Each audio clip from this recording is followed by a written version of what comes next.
படைத்தான் இறைவன் உனையே மலைத்தான் உடனே அவனே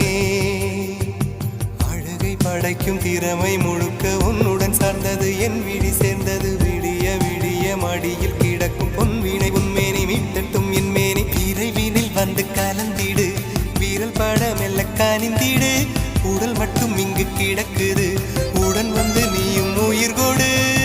பல்லவன் சிற்பிகள் அன்று பண்ணிய சிற்பத்தில் ஒன்று பெண்ணென வந்தது இன்று